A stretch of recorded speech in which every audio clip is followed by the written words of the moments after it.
Be ready start. माननीय अर्थमंत्र्यांनी वैशिष्ट्यपूर्ण असे अंदाजपत्रक सभागृहाला सादर केले आहे. हे अंदाजपत्रक राज्याचा विकास करण्यासाठी निश्चितच वरदान ठरल्याशिवाय राहणार नाही.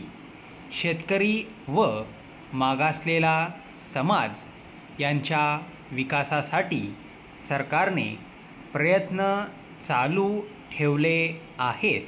हे प्रयत्न म्हणजे शोधाची जननी आहे. या प्रयत्नाबद्दल मी अर्थमंत्र्यांचे आभार मानतो. 7वी पंचवार्षिक योजना सुरू होत असल्यामुळे या अंदाजपत्रकाला विशेष महत्त्व प्राप्त झालेले आहे.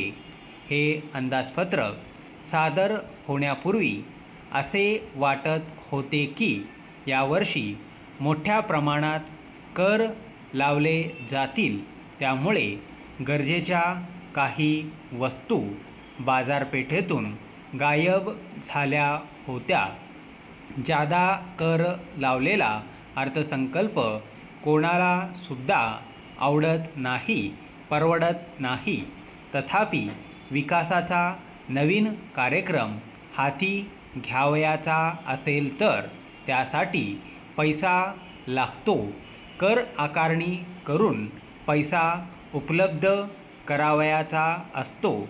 एका गोष्टीचा मला आनंद व समाधान वाटते की शासनाने ज्या पद्धतीने नवीन कर बसविले आहेत त्यामुळे लोकांना तक्रार करण्यास जागा राहिलेली नाही, ही वस्तुस्थिती आहे.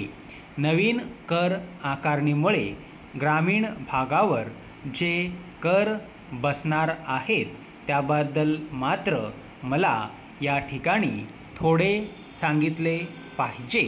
दुष्काळी भागातील छोट्या शेतकऱ्यांना हा कर थोडा जास्त वाटण्याची शक्यता आहे. त्या शेतकऱ्यांची आर्थिक परिस्थिती सुधारल्यावर किंवा त्यांचे शेतीमालाचे उत्पादन वाढल्यानंतर हे कर बसविले असते तर अधिक बरे झाले असते. बड्या शेतकऱ्यांवर जो कर बसविला आहे तो मात्र मला समर्थनीय वाटतो. परिच्छेद या अर्थसंकल्पावर बोलत असताना रोजगार हमी योजनेकडे मला सभागृहाचे लक्ष वेधायचे आहे. या योजनेत 10 कोटी रुपयांची तरतूद असून तेवढीच रक्कम केंद्र सरकारने द्यावयास पाहिजे अशी अपेक्षा आहे. आपली ही अपेक्षा पूर्ण झाली नाही तर आपल्याला पैसा कमी पडणार आहे. मात्र अपेक्षा पूर्ण झाली तर 20 कोटी रुपये हे कमी पडतील असे मला वाटत नाही.